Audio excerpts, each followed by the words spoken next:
Hi everyone, स्वागत है आपका इस वीडियो में। आज की क्लास में हम बात करेंगे क्लास 12 की बायोलॉजी के अंतर्गत जो है हम लोग पढ़ लिए थे भाग 18।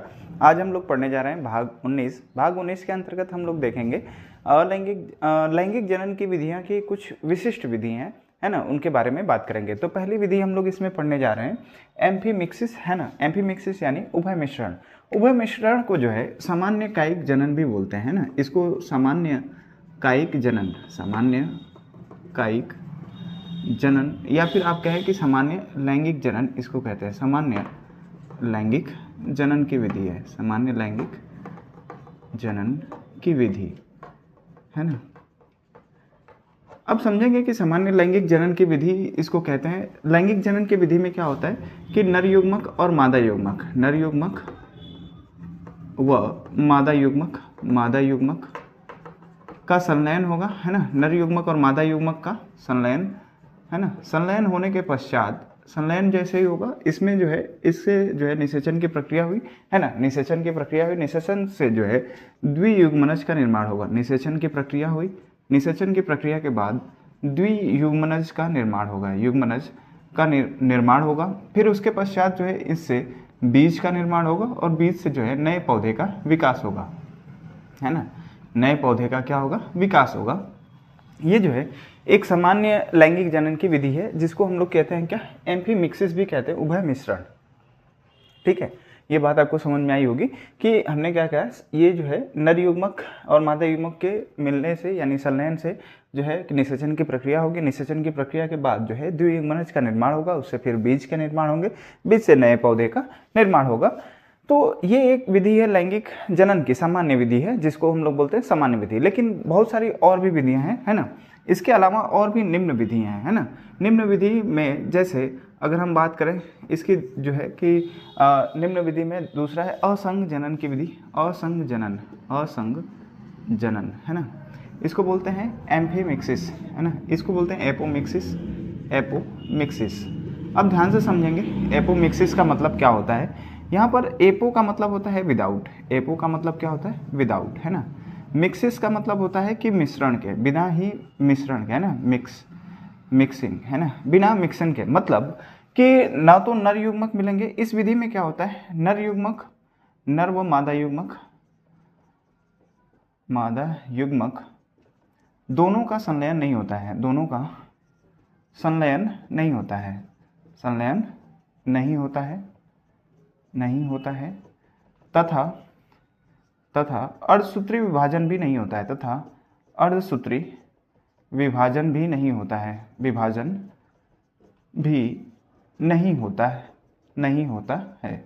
ठीक है, हमने क्या कहा, असंग जनन की प्रक्रिया क्या है, एपोमिक्सिस की प्रक्रिया क्या है कि इसमें नर युग्मक और मादा युग्मक का निर्माण ही नहीं, मतलब निर्माण होगा, लेकिन जो है कि संलयन नहीं होता है, इसमें संलयन नहीं होता है।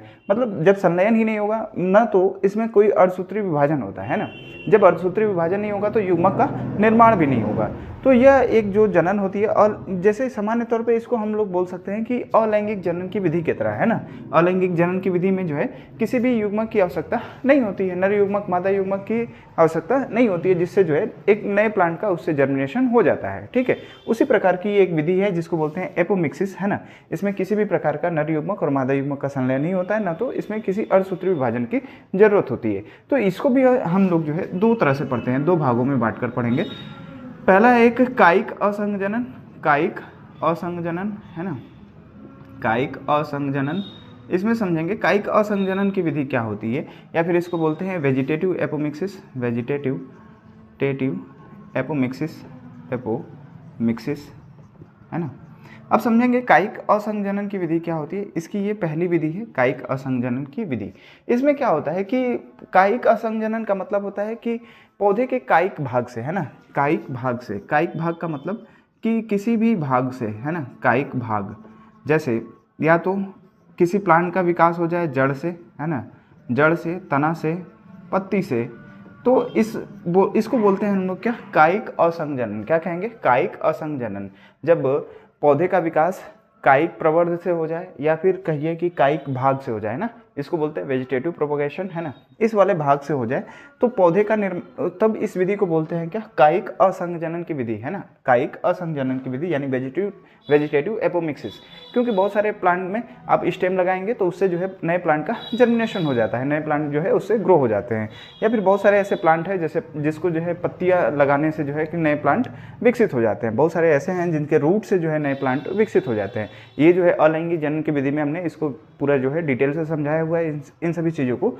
तो असंजनन की जो पहली विधि कायिक असंजनन की विधि है, इसके अंतर्गत जो है पौधे के किसी कायिक भाग से जो है नए पौधे का क्या होगा, जर्मिनेशन होता है, नए पौधे का क्या होगा, जर्मिनेशन होता है। इसको बोलते हैं कायिक असंजनन की विधि, कायिक असंजनन की विधि। जैसे अगर आपको उदाहरण देखना हो तो आलू में, अदरक में, आलू, अदरक, बहुत सारे प्लांट हैं जिसके टहनियाँ लगाएंगे तो जो है इसमें जो है कि नए प्लांट का विकास हो जाएगा। जैसे गन्ना है ना, गन्ना है ना, और जैसे जो है गुलाब के फूल में जो है स्टेम लगाएंगे तो उसमें जो है कि जो है नए पौधे का जर्मिनेशन हो जाएगा। इसकी जो दूसरी विधि है उसको बोलते हैं अनिषेक बीजता। क्या कहते हैं, अनिषेक बीजता, है ना, अनिषेक बीजता, इसको समझेंगे। अनिषेक बीजता, इसको हम लोग बोलते हैं क्या, एगैमोस्पर्मी, इसको बोलते हैं एगैमोस्पर्मी, है ना। इसको समझेंगे कि ये विधि क्या है। अनिषेक बीजता का मतलब, अ का मतलब नहीं, है ना, निषेक मतलब क्या, निषेचन, है ना, बिना निषेचन के ही क्या होगा कि बिना निषेचन के ही बीज का निर्माण हो जाए, बिना निषेचन के ही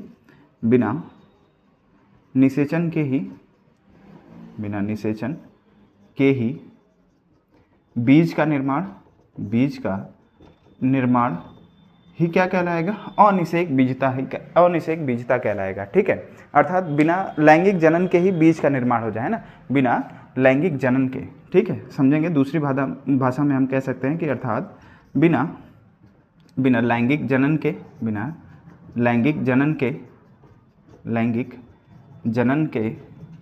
ही बीज का निर्माण, ठीक है, क्या कहलाएगा, अनिषेक बीजता कहलाता है। ठीक है, अनिषेक बीजता में क्या हो रहा है कि इसमें किसी भी तरह का युग्मक संलयन नहीं होगा, है ना, और जो है उससे क्या हो जाएगा, बिना निषेचन, मतलब निषेचन की प्रक्रिया नहीं होगी तो युग्मक का संलयन भी नहीं होगा, है ना, युग्मक का संलयन नहीं होगा तो मतलब निषेचन की प्रक्रिया नहीं होगी, जिससे को बोलते हैं अनिषेक बीजता, और उसी से क्या हो जाए, बीज का निर्माण हो जाए, तो इसको बोलते हैं क्या, अनिषेक बीजता कहेंगे। अनिषेक बीजता जो है कई प्रकार से होती है ना, ये कई प्रकार से होते हैं। जैसे इसको जो है आप पहले नोट डाउन करेंगे, फिर इसके बारे में हम जो है डिटेल में लिखवाते हैं। तो आप जो है पहले हेडिंग देंगे उभय मिश्रण, एम्फीमिक्सिस, उभय मिश्रण। ठीक है, इसमें लिखेंगे आप उभय मिश्रण में कि आवृत्तबीजी पौधों में लैंगिक जनन की यह सामान्य विधि है, लैंगिक जनन की यह सामान्य विधि है। इसके अंतर्गत और भी बातें लिखेंगे। आवृत्तबीजी पौधों में लैंगिक जनन एक महत्वपूर्ण विधि है, एक महत्वपूर्ण अनुकूलन है, लिखिएगा, एक महत्वपूर्ण अनुकूलन है। ठीक है, आगे लिखेंगे, लैंगिक जनन के दौरान युग्मक का संलयन होता है, लैंगिक जनन के दौरान युग्मक का संलयन होता है, जिससे द्विगुणित युग्मनज का विकास होता है, द्विगुणित युग्मनज का विकास होता है। ठीक है, आगे लिखेंगे,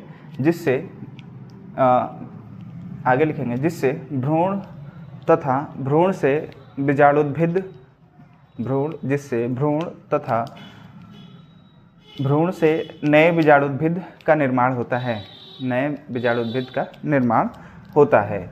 ठीक है, जिसे उभय मिश्रण या एम्फीमिक्सिस कहते हैं, जिसे उभय मिश्रण या एम्फीमिक्सिस कहते हैं। ठीक है, आगे जो है लिखेंगे अगले पॉइंट से कि आवृत्तबीजी पौधों में लैंगिक जनन की कुछ अन्य विशिष्ट विधियां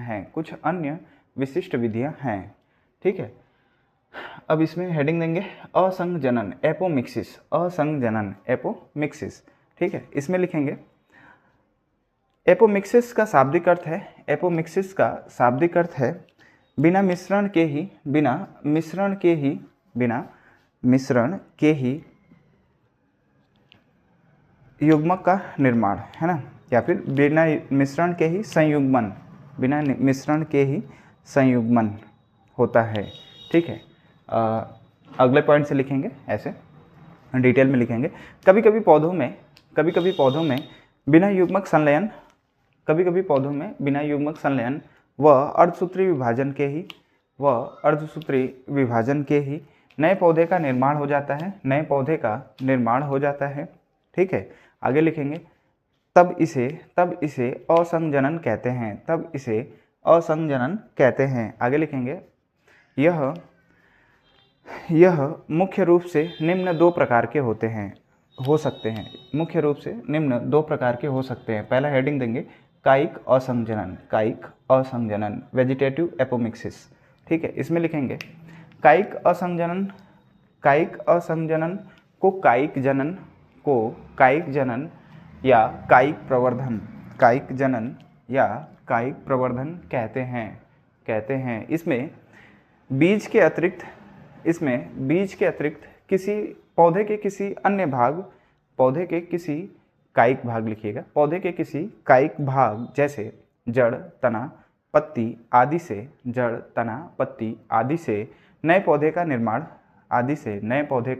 निर्माण होता है। ठीक है, आगे लिखेंगे, पौधे का वह भाग जिससे नए पौधे का निर्माण होता है कायिक प्रवर्ध।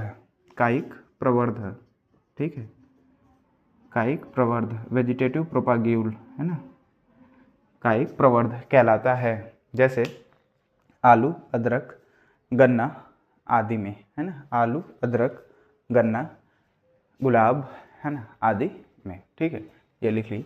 अब दूसरी हेडिंग देंगे अनिषेक बीजता, एगैमोस्पर्मी। इसमें हमने बताया कि जो है ये अनिषेक बीजता क्या होती है कि बिना निषेचन के ही बीज का निर्माण होगा। तो इसमें कुछ डिटेलिंग भी समझेंगे, समझते हुए चलिएगा, है ना। इसके टाइप्स भी होते हैं कुछ, तो यहाँ पर मैं फिर से इसको बताऊंगा अनिषेक बीजता क्या होती है। ठीक है, अनिषेक बीजता समझते हुए चलेंगे। अनिषेक बीजता,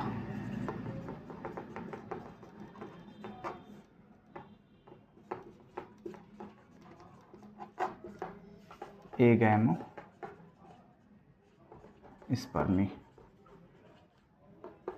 ठीक है, एगैमोस्पर्मी का मतलब क्या कि बिना निषेचन के ही युग्मक का निर्माण हो जाए। क्या होगा, बिना निषेचन के ही बीज का निर्माण हो, है ना, बिना निषेचन के ही, आप इसमें लिखिए बिना निषेचन के ही बीज का निर्माण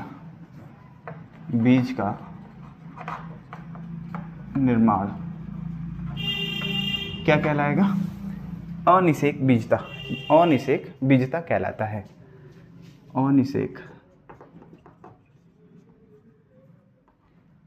ठीक है, बीजता कहलाता है। ठीक है, आगे लिखेंगे आप लोग अनिषेक बीजता कहलाता है ना।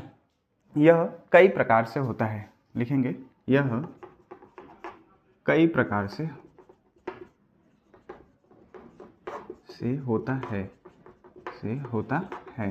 ठीक है, इसमें आप जो है पहला लिखेंगे, पहला क्या लिखेंगे तो अपस्थानिक भ्रूणता, है ना, लिखते चलिएगा, अपस्थानिक भ्रूणता, है ना, अपस्थानिक भ्रूणता, एडवेंटेटिव एम्ब्रियोनी,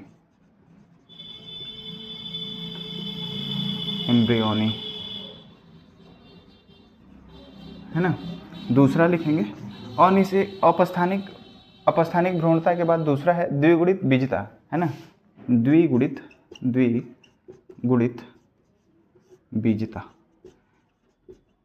डिप्लोस्पोरी इसको बोलते हैं, डिप्लोस्पोरी। ठीक है, डिप्लोस्पोरी। तीसरा लिखेंगे द्विगुणित बीजता के बाद तीसरा लिखेंगे अपबीजाणुता, एपोस्पोरी, अपबीजाणुता, एपोस्पोरी। एपोस्पोरी, है ना। जो तीसरी चौथी विधि है इसको बोलते हैं अगुणन, या फिर ये बोलेंगे कि अपयुग्मन की प्रक्रिया। अपयुग्मन का मतलब होता है अपयुग्मन, अपयुग्मन, युग्मन, है ना, अपयुग्मन, एपोगैमी, एपोगैमी, ठीक है। ये जो है अनिषेक जनन की, अनिषेक बीजता की जो है बहुत सारी विधियां हैं, जिसमें हमने लिखा है अपस्थानिक भ्रूणता। पहला है अपस्थानिक भ्रूणता। तो अब जो है आप पहला विधि समझेंगे, हेडिंग देंगे पहली विधि अपस्थानिक भ्रूणता। इसमें क्या होगा कि जब बीज जो है, बीज किसी बीजांड के किसी द्विगुणित कोशिका से, है ना, बीजांड के किसी द्विगुणित कोशिका से निर्मित हो जाए, है ना। जब बीज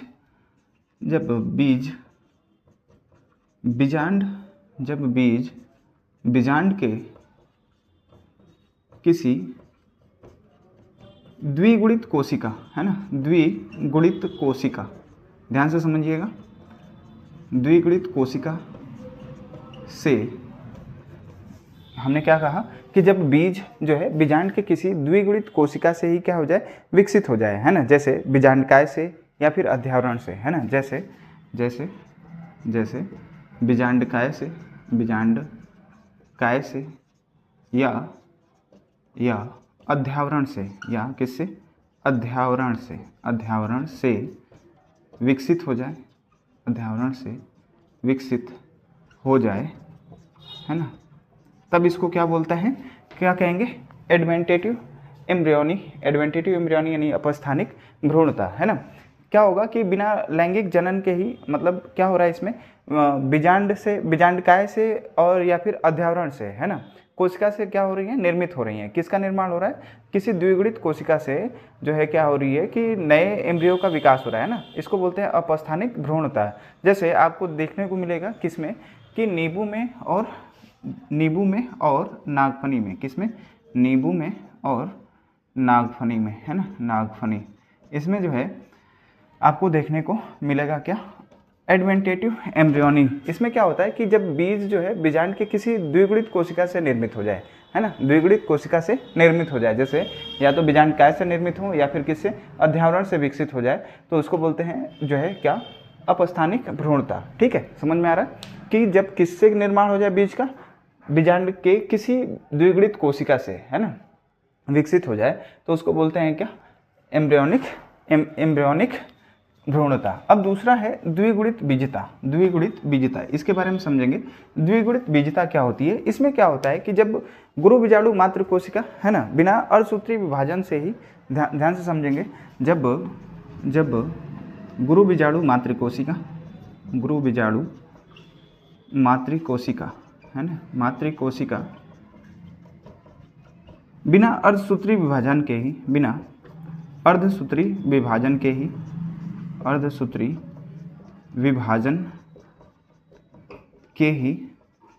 ध्यान से समझेंगे। यहाँ पर हम क्या कह रहे हैं कि जब गुरु बीजाणु जो मातृ कोशिका है, इसमें जो है बिना अर्धसूत्री विभाजन हुए ही इससे भ्रूण कोश का निर्माण हो जाए। किसका निर्माण हो जाए, भ्रूण कोश का निर्माण हो जाए, तब इसको हम लोग क्या बोलते हैं, क्या बोलेंगे, तो द्विगुणित बीजता बोलते हैं। द्विगुणित बीजता, इसमें क्या होगा कि भ्रूणकोश की सभी कोशिकाएं जो होती हैं द्विगुणित होती हैं, है ना। जो इसमें अंड कोशिका में जो है नर युग्मक के संलयन के बिना ही जो है कोशिका का विभाजन हो जाए और जो है भ्रूण का निर्माण हो जाए, है ना।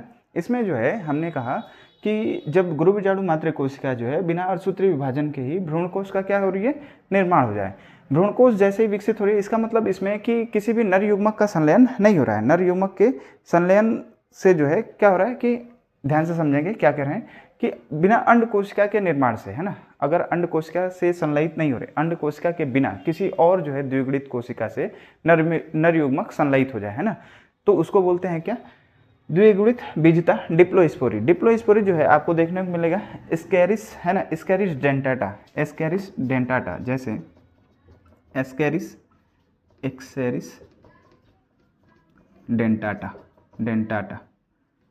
डेंटाटा, है ना, ये किस में मिल रहा है, तो एस्केरिस डेंटाटा में। अब जो है ये तीसरा जो है अपबीजाणुता। अपबीजाणुता क्या होता है समझेंगे। अपबीजाणुता का मतलब क्या कि इसमें बीज का निर्माण नहीं हुआ। तो हम लोगों ने दो विधियां समझी। दो विधियां जो है हमने देखा कि इसमें कि अपस्थानिक भ्रूणता क्या है और द्विगुणित बीजता क्या है। अब हम लोग देख रहे हैं अपबीजाणुता। अपबीजाणु में क्या होगा कि जब बीजांडकाय के किसी भी द्विगुणित कोशिका से, है ना, जब बीजांडकाय के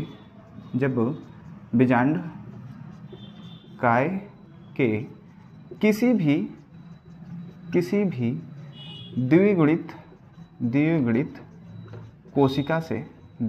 कोशिका से ध्यान से समझेंगे कि जब बीजांडकाय के किसी भी द्विगुणित कोशिका से भ्रूणकोश का निर्माण हो, है ना, किससे, द्विगुणित कोशिका से भ्रूणकोश। यहाँ पे थोड़ा थोड़ा अंतर है, आप समझते चलेंगे। भ्रूणकोश का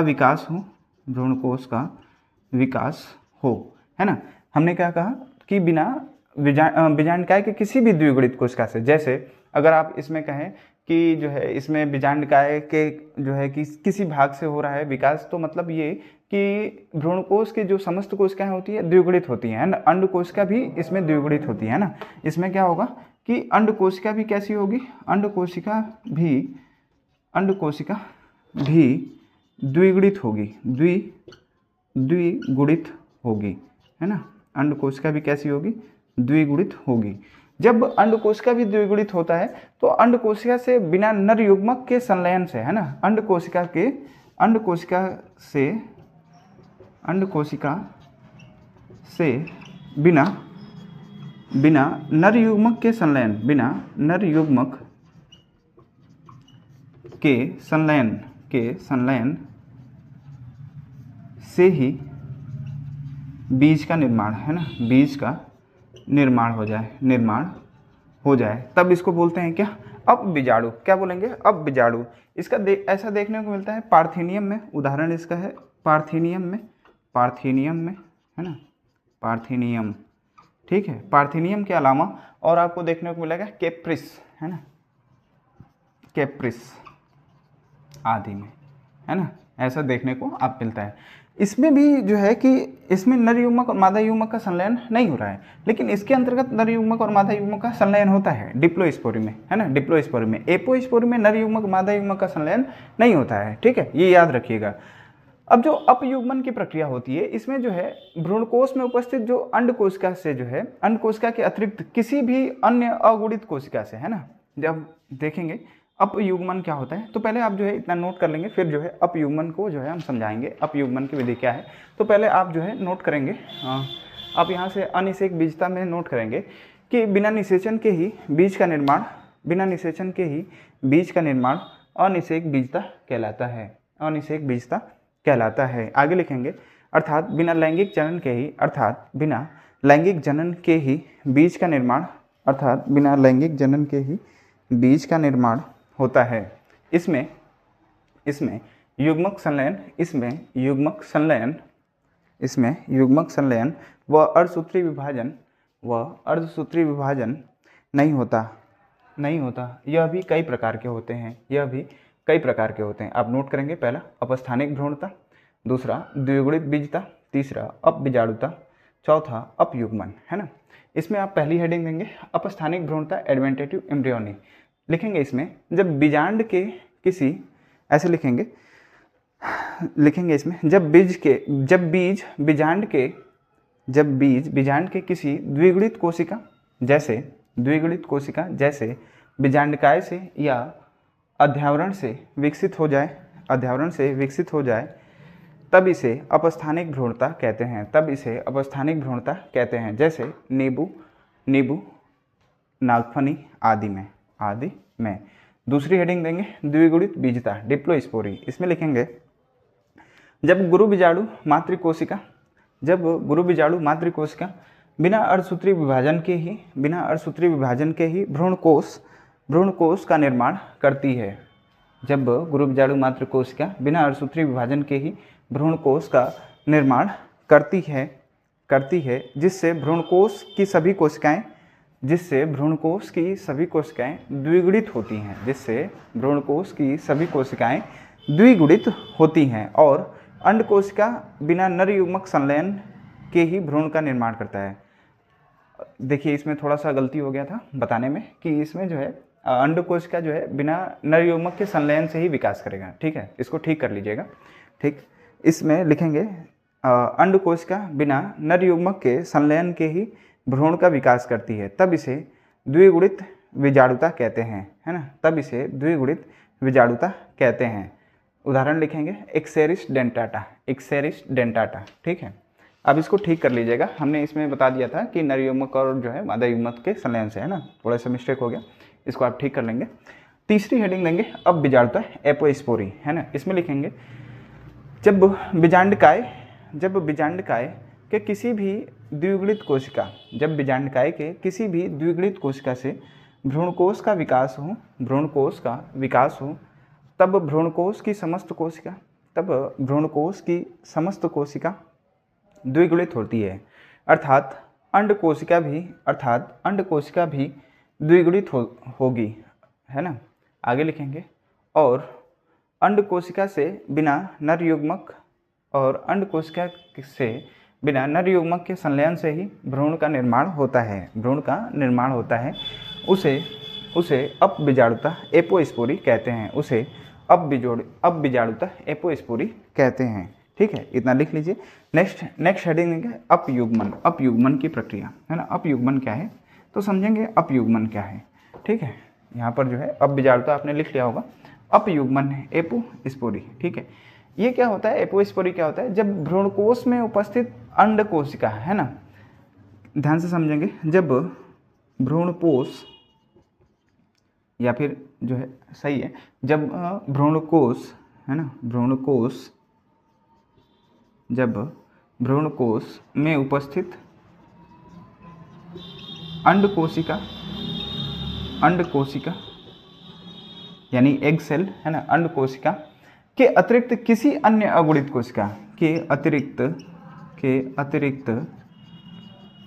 किसी अन्य अगुणित कोशिका, ध्यान से समझेंगे, यहाँ पर थोड़ा डिफरेंस है सब में, है ना। अगुणित कोशिका जैसे सहायक कोशिका या प्राथमिक कोशिका, जैसे सहायक कोशिका या प्रतिमुख कोशिका, है ना। हमने क्या कहा कि जब भ्रूणकोश में उपस्थित अंड कोशिका के अतिरिक्त किसी अन्य अगुणित कोशिका जैसे सहायक कोशिका या फिर प्रतिमुख कोशिका से जो है कि नर युग्मक भ्रूण का निर्माण होता है, नर युग्मक संलयन करके, है ना।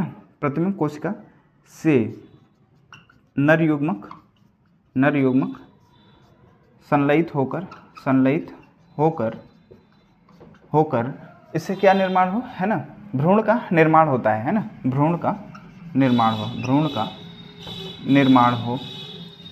हो, तब इसको बोलते हैं क्या, अपयुग्मन की प्रक्रिया। अपयुग्मन में क्या होता है कि जो अगुणित कोशिकाएं होती हैं भ्रूणकोश के अंदर, तो उसमें जो अंड कोशिका होती है यानी एग सेल होता है, उससे नर युग्मक संलयित ना हो, है ना, उससे संलयित ना होने के बजाय वो किसी अन्य अगुणित कोशिकाओं जैसे प्रतिमुख कोशिका, है ना, प्रतिमुख कोशिका यानी एंटीपोडल सेल्स, और या फिर सिनर्जिड सेल्स यानी सहायक कोशिका से जो है कि वो जो है संलयित हो जाए, नर युग्मक क्या हो जाए, संलयित हो जाए, तब इसको बोलते हैं अपयुग्मन की प्रक्रिया, एपोगैमी। ठीक है, ऐसा देखने को किस में मिलता है तो लीलियम में और एरिथ्रिया में। उदाहरण क्या है इसके, तो लीलियम और एरिथ्रिया,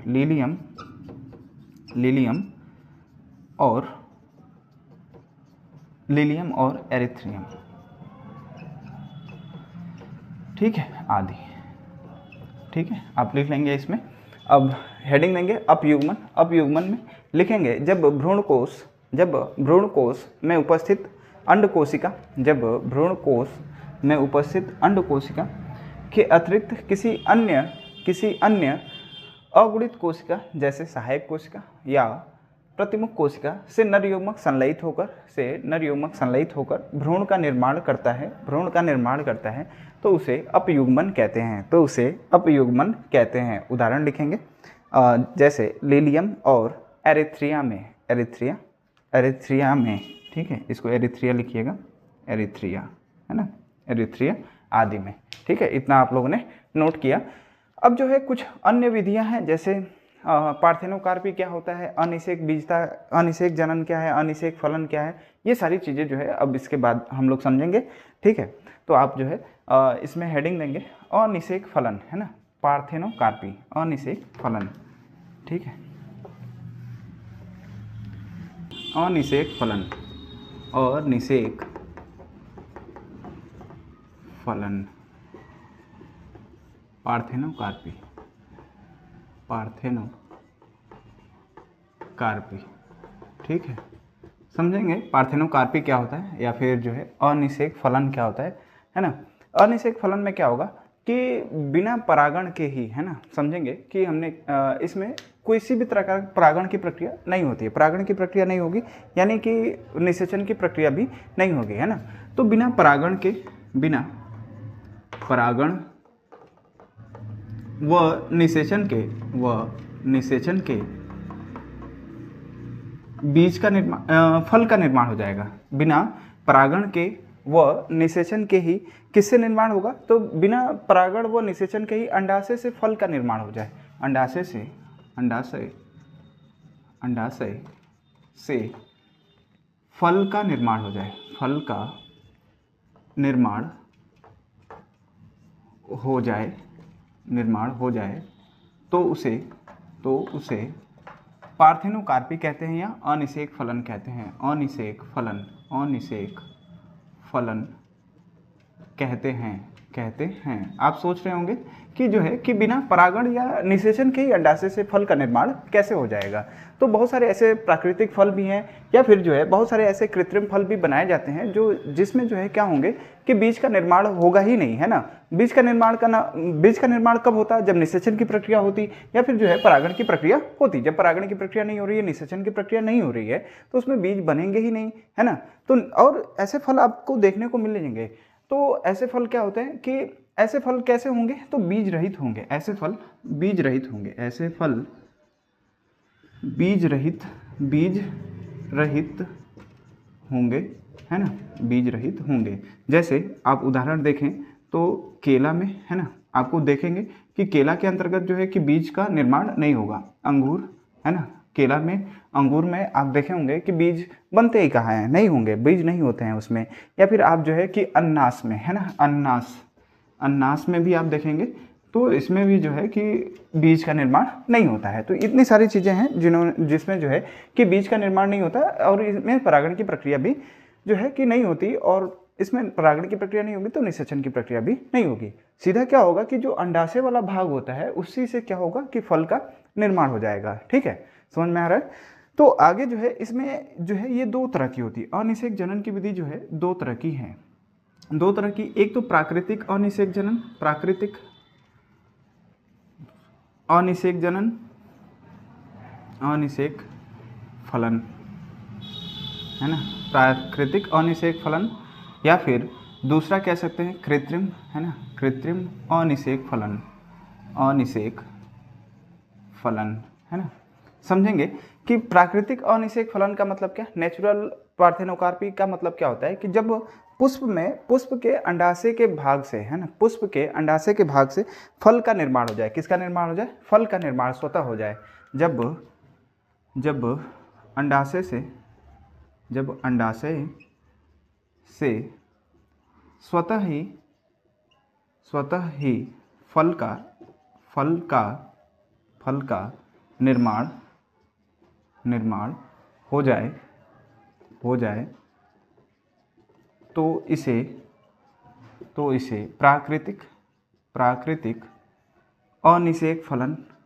प्राकृतिक अनिषेक फलन कहते हैं। ठीक है, समझ में आ रहा है कि प्राकृतिक अनिषेक फलन क्या होता है कि जब पुष्प के अंडाशय वाले भाग से, है ना, जब पुष्प के अंडाशय वाले भाग से ही स्वतः ही किसका निर्माण हो जाए, फल का निर्माण हो जाए, तब इसे प्राकृतिक अनिषेक फलन कहते हैं।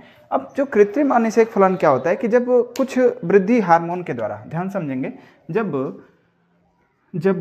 कुछ वृद्धि हार्मोन के द्वारा, वृद्धि हार्मोन, है ना, आप लोगों ने जो है क्लास 11th में वृद्धि हार्मोन पढ़े होंगे, जैसे जिबरेलिन है ना, जिबरेलिन हो गया, ऑक्सिन हो गया, है ना, ऑक्सिन व जिबरेलिन, है ना, जैसे ऑक्सिन ऑक्सीन व जिब्रेलिन,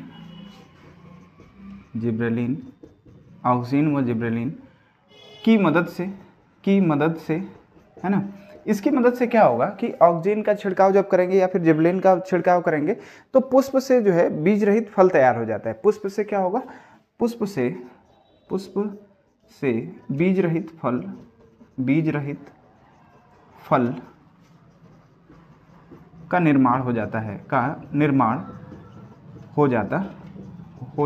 है। जैसे आपने जो है मार्केट में बहुत सारे ऐसे फल खाए होंगे जिसमें बीज ही नहीं बनते हैं ना, जिसमें बीज नहीं बनते, उसको बोलते हैं क्या, ये कृत्रिम रूप से भी बनाए जाते हैं। किससे बनाए जाएंगे, कृत्रिम रूप से ही बनाए जाते हैं। तो जिससे निर्माण हो जाता है उसको बोलते हैं क्या, कृत्रिम अनिषेक फलन। उसे कृत्रिम अनिषेक फलन कहते हैं। ठीक है, इतनी बात आप लिख लेंगे। जैसे उदाहरण आप देखें तो बहुत सारे ऐसे फल हैं जिसका निर्माण जो है नींबू में है ना, टमाटर में, संतरा में, नींबू, बहुत सारे ऐसे नींबू के प्लांट्स हैं है ना, नींबू में, टमाटर, संतरा है ना, ऐसे प्लांट हैं जिसमें जो है कि इसी विधि के द्वारा जो है कृत्रिम जो है अनिषेक फलन की विधि के द्वारा जो है कि फल का निर्माण कराया जाता है। उस पर जो है जिब्रेलिन या फिर ऑक्सीजन का छिड़काव करने की वजह से जो पुष्प होते हैं वो विकसित हो जाते हैं, फल में जो है बदल जाएंगे है ना। जिसके बाद क्या होगा कि उसमें बीज बनेंगे ही नहीं। जब परागण की प्रक्रिया नहीं होगी, निषेचन की प्रक्रिया नहीं होगी तो बीज का निर्माण नहीं हो पाएगा। ठीक है, तो ये जो है आप नोट करेंगे अनिषेक फलन यानी पार्थेनोकार्पी। इसमें आप नोट करेंगे, लिखेंगे कि बिना परागण व निषेचन के ही अंडाशय से फल का निर्माण अनिषेक फलन कहलाता है। फल का निर्माण अनिषेक फलन कहलाता है, पार्थेनोकार्पी कहलाता है। आगे लिखेंगे ये फल बीज रहित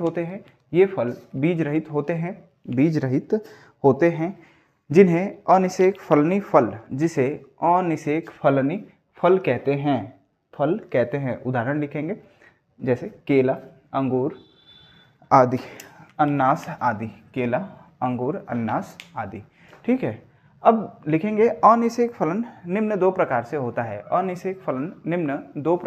होता है। इसमें पहला पॉइंट लिखेंगे आप प्राकृतिक, पहला हेडिंग दे दीजिए प्राकृतिक अनिषेक फलन, नेचुरल पार्थेनोकार्पी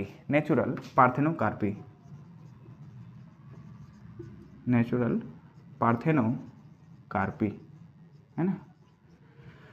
लिखेंगे इसमें कि जब पुष्प के अंडाशय से फल स्वतः ही निर्मित होता है, तब इसे प्राकृतिक अनिषेक फलन कहते हैं। जैसे अंगूर, जैसे इसमें देखेंगे, इसमें लिख लीजिएगा उदाहरण, जैसे अंगूर और केला आदि, जैसे अंगूर, केला आदि। दूसरी हेडिंग देंगे जो है आप लिखेंगे दूसरी हेडिंग कृत्रिम अनिषेक फलन आर्टिफिशियल पार्थेनोकार्पी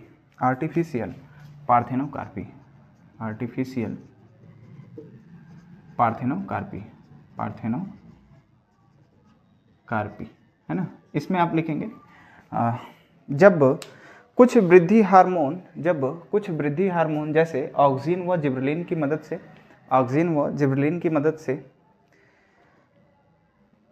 पुष्प से बीज रहित फल तैयार किया जाता है, उसे कृत्रिम अनिषेक फलन कहते हैं। उदाहरण नींबू में, टमाटर में, संतरा आदि में है ना, संतरा आदि में। ठीक है, अब ये आप नोट डाउन कर लेंगे। अब दूसरा देखेंगे अनिषेक जनन क्या होता है, अनिषेक जनन। ठीक है, अनिषेक जनन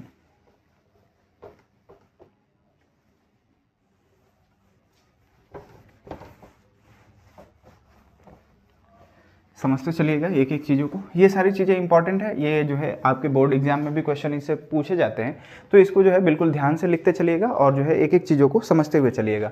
अनिषेक जनन पार्थेनोजेनेसिस, अनिषेक जनन पार्थेनोजेनेसिस अब पार्थेनोजेनेसिस क्या है तो समझेंगे, जैसे आपने अनिषेक जो है कि फलन पढ़ा, पार्थेनोजन इसमें क्या होगा कि बिना निषेचन के ही अंड कोशिका से भ्रूण का निर्माण हो जाएगा। बिना निषेचन के ही किसका निर्माण हो जाएगा, तो अंड कोशिका से भ्रूण का निर्माण हो जाए। बिना निषेचन के ही, बिना निषेचन के ही अंड कोशिका से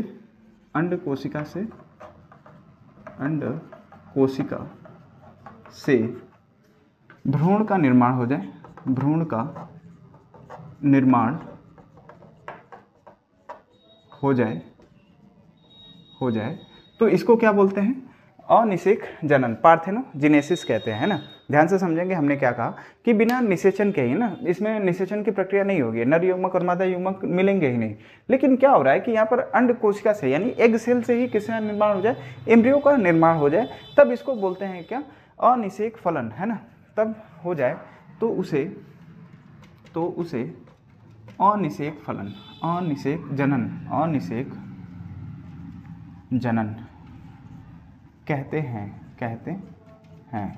ठीक है, इतनी बात आप नोट करेंगे कि अनिषेक जनन किसे कहते हैं। अब जो है अंड कोशिका जो होती है अगुणित को होती है ना। अब अंड कोशिका कैसी होती है, तो अगुणित होती है। इसमें ध्यान रखिएगा कि अंड कोशिका कैसी होगी, अगुणित बनती ही है ना। अंड कोशिका अगुणित होगी। अतः जो फल बनेंगे, अतः जो फल बन रहे हैं ना, जो इसका फल का निर्माण होगा वो भी कैसे होगा, तो बंध्य होगा, है ना। अतः बंध्य फल उत्पन्न होंगे, बंध्य फल कहे या फिर जो है कि जो उससे बीज बनेंगे, है ना, वो भी क्या होंगे कि स्टेराइल होंगे। तो ये आप लिख सकते हैं कि अतः जो है यह बंध्य होते हैं, है ना। इसलिए जो है कि इनमें निर्माण हो रहा है। उदाहरण आप देखेंगे तो इसमें जो है आपको मिलेगा धतूरा, है ना, धतूरा में, आलू में, है ना, आलू में, ये सभी क्या है, तो स्टेराइल हैं। कैसे हैं, स्टेराइल हैं, है ना। ये सारी चीज़ें हैं पार्थेनोजेनेसिस के मदद से बनाई जाती हैं कि बिना निषेचन के ही अंड कोशिका से एम्ब्रियो का फॉर्मेशन हो जाए, एम्ब्रियो का फॉर्मेशन हो जाएगा तो जो अंड कोशिका बनती है वो भी तो अगुणित ही होती है ना। अगुणित होगी तो जो निर्माण होगा वो भी कैसे होंगे, स्टेराइल ही होंगे, है ना।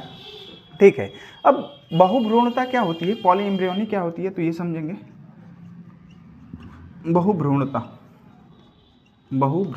पॉली एम्ब्रियोनी,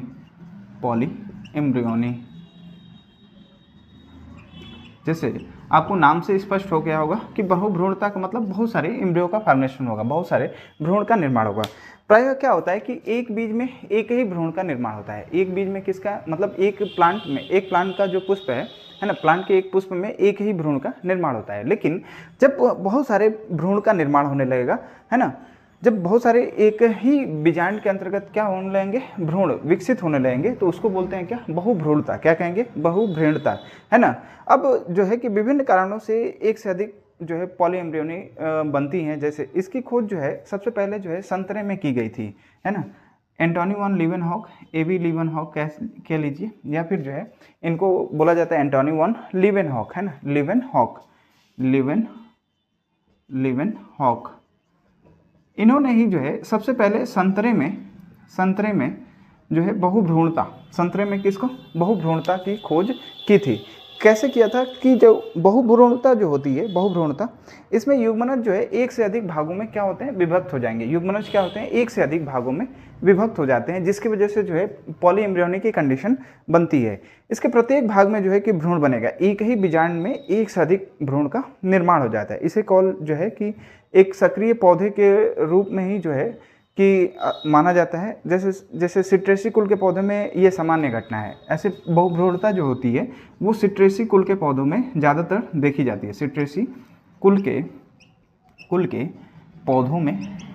पौधों में ये सामान्य घटना है ना, सामान्य घटना है। पॉली एम्ब्रियोनी का मतलब आपको समझ में आया कि पॉली एम्ब्रियोनी में क्या होगा कि एक ही पुष्प के अंदर जो है कि बहुत सारे भ्रूण का निर्माण हो जाएगा। एक ही बीजांड के अंदर बहुत सारे भ्रूण का निर्माण हो जाता है, क्योंकि जो नर युग्मक होंगे बहुत जो है कि डेवलप होकर जो है क्या होते हैं कि बहुत सारे एम्ब्रियो का फॉर्मेशन कर देते हैं। ये घटना आपको देखने को मिलेगी। सबसे पहले जो है एंटोनी वन लीवेनहॉक ने संतरे में इसको जो है पॉली एम्ब्रियोनी को देखा था।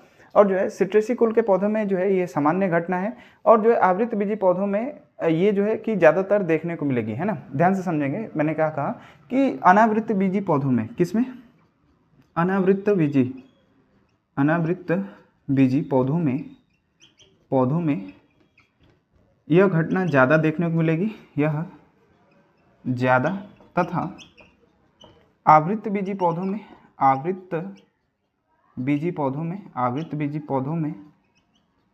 में कम, है ना। मतलब ये घटना जो होती है अनावृत्त बीजी पौधों में ज़्यादा देखने को मिलेगी, लेकिन जो आवृत्त बीजी पौधे होते हैं उनमें ये घटना कम देखने को आपको मिलेगी। ठीक है, इतनी बात क्लियर हो गई। जो बहुभ्रूणता जो होती है वो कई प्रकार की होती है, बहुभ्रूणता भी जो है कई प्रकार की होती है। पहले आप जो है कि इतना नोट डाउन कर लेंगे, फिर जो है इसके बारे में आपको हम डिटेल में बताते हैं बहुभ्रूणता होती कैसी है ना, डिटेल में बताएंगे डायग्राम के साथ। तो पहले जो है आप लिखेंगे अनिषेक जनन पार्थेनोजेनेसिस, इसमें लिखेंगे बिना निषेचन के ही अंडकोशिका से भ्रूण का निर्माण अनिषेक जनन कहलाता है। चूँकि अंडकोशिका अगुणित होती है, यानी एग सेल कैसा होता है, अगुणित होता है। अतः इससे बनने वाला भ्रूण भी अगुणित होगा, और अतः ये स्टेराइल होते हैं। ठीक है, इतना आप नोट डाउन करेंगे। फिर उदाहरण लिखेंगे धतूरा आलू आदि में, है ना, धतूरा आलू आदि में। अब हेडिंग देंगे बहुभ्रूणता पॉलीएम्ब्रियोनी। इसमें आप जो है लिखेंगे प्रायः एक बीजांड में एक भ्रूण का निर्माण होता है, एक एम्ब्रियो का निर्माण होता है। ठीक है, उसके बाद जो है आप लिखेंगे दूसरे उसी में लिखिएगा, लेकिन एक बीजांड में विभिन्न कारणों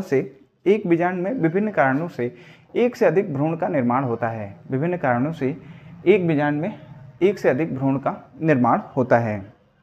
ठीक है, आगे लिखेंगे इसे पॉलीएम्ब्रियोनी यानी बहुभ्रूणता कहते हैं। इसकी खोज एंटोनी वन लीवेनहॉक ने संतरे के बीज में की थी। ठीक है, नेक्स्ट पॉइंट से लिखिएगा बहुभ्रूणता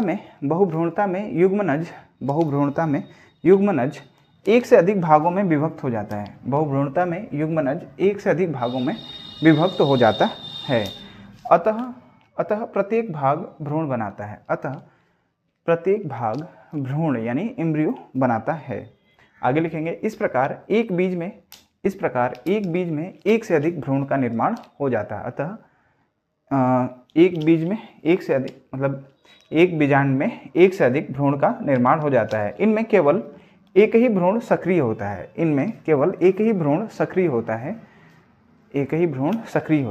उदाहरण के तौर पर लिखेंगे सिट्रेसी कुल के पौधों में यह सामान्य घटना है।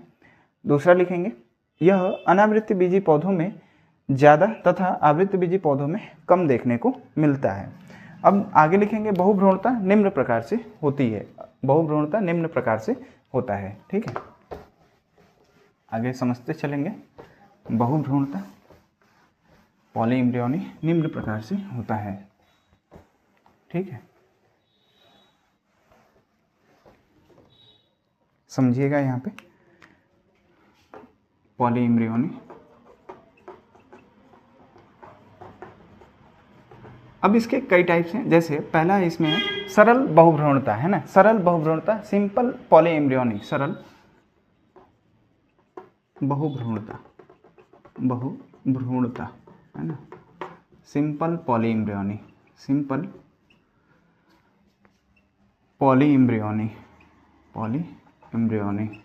अब समझेंगे कि सिंपल पॉलीएम्ब्रियोनी क्या होता है। इसमें क्या होगा कि एक बीज में, है ना, एक बीजांड में एक से अधिक भ्रूण कोष का पाया जाना। एक बीजांड में, जैसे समझेंगे बीजांड के अंतर्गत जो है अगर संरचना बनाई जाए तो एक बीजांड के अंतर्गत, ठीक है, एक बीजांड के अंतर्गत एक से अधिक जो है किसका बनना, ध्यान से समझिएगा, एक से अधिक किसका पाया जाना, भ्रूण का, है ना, भ्रूण कोष का पाया जाना, जिसमें निषेचन के पश्चात जो है अनेक युग्मनज या निषिक्तांड बनते हैं, उन्हीं को बोलते हैं क्या, सरल एम्ब्रियोनी। इसमें एक बीजांड में, इसमें ध्यान से समझेंगे, इसमें एक बीजांड में एक से अधिक बीजांड का पाया जाना, बीजांड नहीं, आप ये कह सकते हैं एक जो है कि बीजांड में एक से अधिक भ्रूण कोष का पाया जाना, है ना, जिससे एक से अधिक जो है निषिक्तांड बनेंगे, है ना, क्या बनेंगे, जिसके पश्चात जो है अनेक युग्मनज या निषिक्तांड बनते हैं, है ना, जिसमें क्या होगा कि जिसमें निषेचन के पश्चात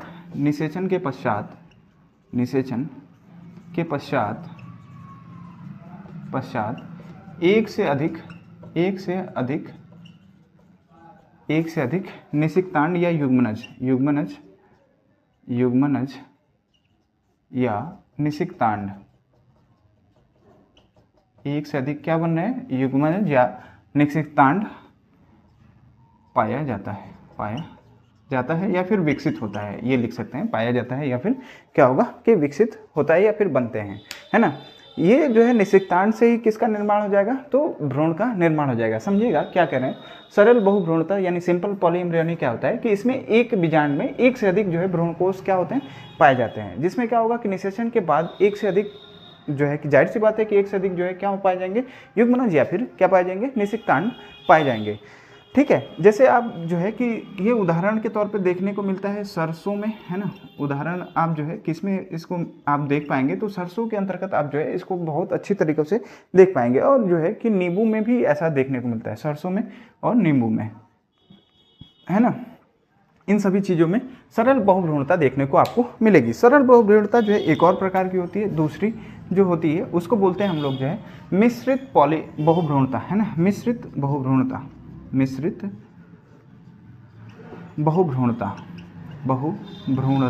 है ना, मिक्स्ड पॉलीएम्ब्रियोनी, है ना, मिक्स्ड पॉलीएम्ब्रियोनी। अब इसमें क्या होता है कि जब बहुत सारे परागकण, है ना, अब एक ही साथ इंटर कर जाएं इसके अंतर्गत, है ना, ध्यान समझेंगे कि इसमें बीजांड में जो है अनेक पराग नलिकाएं प्रवेश कर जाती हैं, तो अलग अलग परागकणों से जो है निकलती हैं और संयुग्मन के पश्चात जो है अन्य नर युग्मक जो है भ्रूणकोश के अन्य कोशिकाओं से विकसित हो जाती हैं। जैसे समझेंगे क्या कह रहे हैं कि मान लीजिए कि ये बीजांड की संरचना है, ये, है ना। अब इसके अंतर्गत जो है बीजांड में क्या हो रहा है कि जो परागकण आ रहे हैं इसके ऊपर, है ना, तो एक साथ कई सारे पॉलन जो है कि पॉलन ट्यूब का निर्माण हो जाए इसमें, है ना, बहुत सारे क्या विकसित हो जाए, पॉलन ट्यूब। तो ये सभी जो है कि इस बीजांड में प्रवेश करने की कोशिश करेंगे, है ना, बहुत सारे क्या आ रहे हैं कि इसके ऊपर पहुंच रहे हैं पॉलन ग्रेन्स, है ना, एक ही जो है वर्तिकाग्र के ऊपर बहुत सारे क्या आ गए, परागकण उपस्थित हो गए, तो इनसे बहुत सारे पॉलन ग्रेन का इसमें क्या होगा कि पराग नलिका का निर्माण होगा। तो जब पराग नलिका का निर्माण होगा तो इसके अंतर्गत जो है नर युग्मक जो है एक से अधिक संख्या में पहुंचेंगे, तो अलग अलग सेल्स से ये मिलकर जो नर युग्मक है वो क्या करेंगे कि युग्मनज का निर्माण करेंगे, है ना, जाइगोट का निर्माण करेंगे। तो इससे जो है बहुत सारे प्रकार की जो है कि एम्ब्रियो से जो है बहुत सारे भ्रूण का निर्माण होना प्रारंभ हो जाएगा, क्योंकि जितने भी सेल से डेवलप होंगे तो बहुत सारे जो है कि एम्ब्रियो का भी फॉर्मेशन होगा। ठीक है, तो इसमें जो है आप जो है कि समझेंगे कि इसमें बीजांड में एक से अधिक पराग नलिकाएं क्या हो रही हैं, विकसित हो रही हैं। विकसित होने के पश्चात जो है कि अलग अलग परागकणों से निकलेगी नर युग्मक, है ना, इनसे सभी से क्या निकलेंगे, नर युग्मक, और इसके अंतर्गत प्रवेश करेंगे।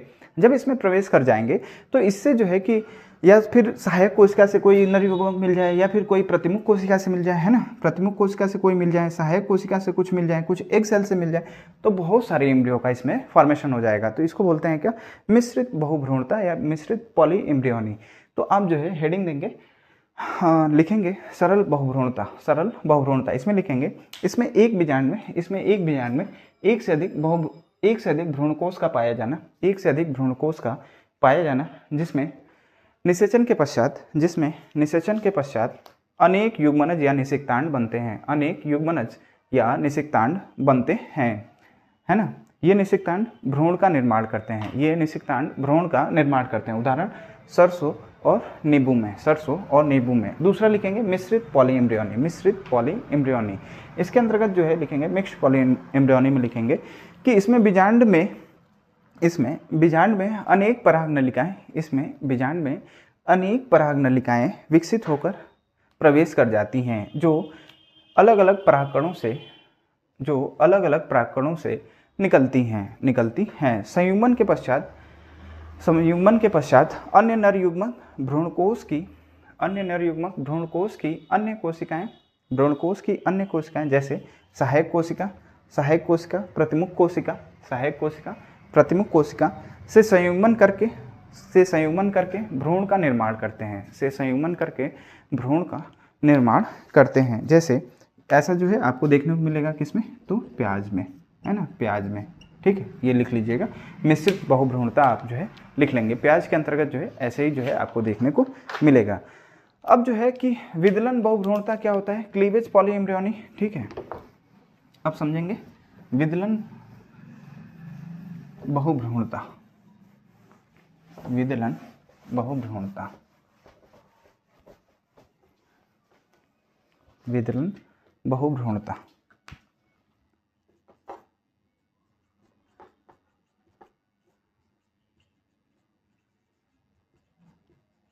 क्लीवेज पॉली एम्ब्रियोनी, क्लीवेज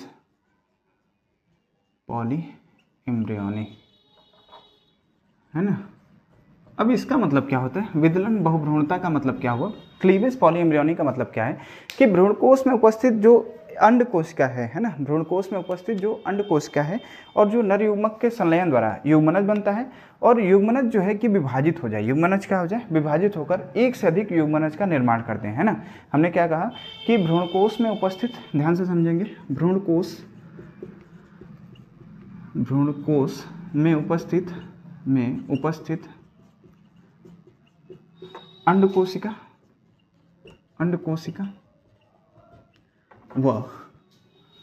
अंड कोशिका व इसके साथ साथ जो है कि नर युग्मक के संलयन द्वारा, है ना, अंड कोशिका व नर युग्मक के संलयन द्वारा ध्यान से समझते चलिएगा कि जब अंड कोशिका और नर युग्मक के संलयन द्वारा युग्मनज बनता है ना, युग्मनज बनता है। अब यही युग्मनज क्या होगा कि विभाजित हो जाएंगे, युग्मनज क्या हो जाए कि विभाजित हो जाए, और युग्मनज विभाजित होकर एक से अधिक युग्मनज, है ना, और युग्मनज विभाजित होकर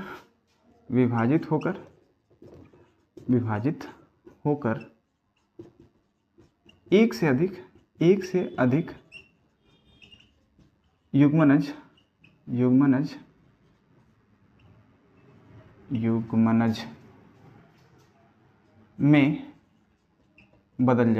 युग्मनज में बदल जाए, जिससे अनेक जो है क्या बन जाएंगे, युग्मनज बन जाएंगे, और अनेक युग्मनज फिर से विकसित हो जाएं, और ये युग्मनज फिर से विकसित हो जाएं,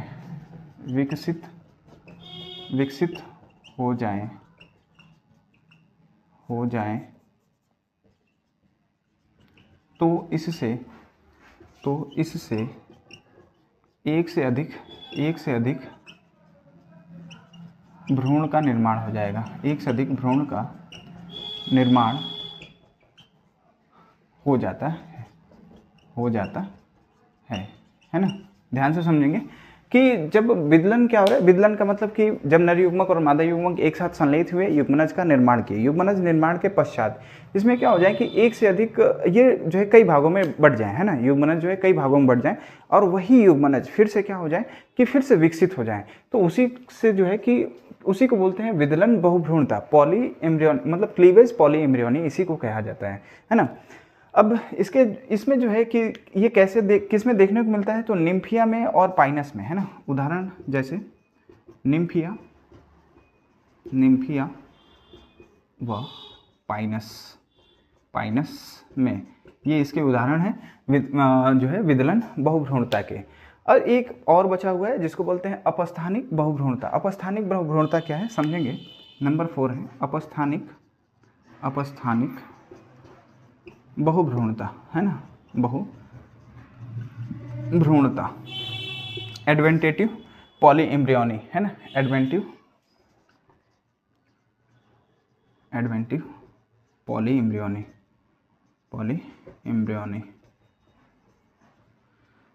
समझेंगे कि ये क्या होता है, अपस्थानिक बहुभ्रूणता क्या होती है। अपस्थानिक बहुभ्रूणता में क्या होगा कि कई भ्रूण का विकास बीजांडकाय की कोशिका, वो अध्यावरण कोशिका या प्रतिमुख कोशिका से हो जाए, है ना। जैसे हम क्या कह रहे हैं कि कई भ्रूण का विकास। अब कई भ्रूण का विकास कैसे होगा, तो बहुत सारे जो है कि उसके अंतर्गत जो है कि नर युग्मक पहुँचे, है ना, नर युग्मक पहुँचने के पश्चात कि कई भ्रूण का विकास हो जाए बीजांडकाय की कोशिका से, कई भ्रूण का विकास बीजांडकाय की कोशिका से, है ना, या तो किससे हो जाए, बीजांडकाय की कोशिका से हो जाए, या फिर अध्यावरण की कोशिका, है ना, अध्यावरण की कोशिका के साथ साथ जो है, अगर इसके साथ जो है प्रतिमुख कोशिका से हो जाए, सहायक कोशिका से हो जाए, प्रतिमुख कोशिका,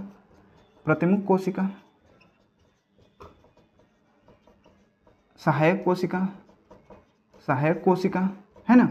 तो जब इन सभी कोशिकाओं से क्या हो जाए कि भ्रूण का विकास हो, है ना, इन सभी कोशिकाओं से भ्रूण का विकास हो, तब इसको बोलते हैं क्या, अपस्थानिक बहुभ्रूणता, है ना। इसमें देखने को मिलता है तो किसमें, तो नींबू में आपको देखने को मिलेगा। इसके उदाहरण किसमें देखने को मिलेंगे, नींबू में, है ना। नींबू के साथ साथ जो है संतरे में देखने को मिलेगा, है ना, संतरा में, और जो है इसे आम में, है ना, आम में ये देखने को आम में भी मिलेगा। ठीक है, हम क्या कह रहे हैं, अपस्थानिक बहुभ्रूणता का मतलब क्या होता है, कई भ्रूण का विकास हो जाए, बीजांड की कोशिका से हो जाए, या फिर अध्यावरण की कोशिका से हो, प्रतिमुख कोशिका से हो, सहायक कोशिका से हो, तो किसी भी कोशिका से जो है कि भ्रूण बनने की प्रक्रिया जो होती है क्या होती है, अपस्थानिक बहुभ्रूणता कहलाती है, अपस्थानिक बहुभ्रूणता कहलाती है।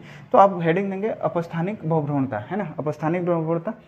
ठीक है, इसमें हम नोट करेंगे कि कई भ्रूण का विकास बीजांडकाय की कोशिका, वो अध्यावरण की कोशिका या प्रतिमुख कोशिका या सहायक कोशिका या अंड कोशिका द्वारा भ्रूण का निर्माण हो जाए, इसे अपस्थानिक बहुभ्रूणता कहते हैं। जैसे उदाहरण लिखेंगे, नींबू, संतरा, आम आदि में। तो ये जो है आपका ये जो है अध्याय 2 अब समाप्त रहा। अब इसके बाद जो है अध्याय एक तरह से जो है कि पहला अध्याय जो अलैंगिक जनन की विधि थी उसको तो निकाल दिया गया था, है ना, सिलेबस से निकाल दिया गया है। तो आप जो है उसको भी पढ़ लेंगे और इसे भी जो है कि पढ़ लेंगे अच्छे से, क्योंकि बहुत सारे एग्जामों में उससे भी क्वेश्चन पूछे जाते हैं। अब जो है कि हम लोग पढ़ेंगे मानव जनन की विधि, है ना, ह्यूमन रिप्रोडक्शन कैसे होता है, तो नेक्स्ट अध्याय में उसको जो है कवर किया जाएगा।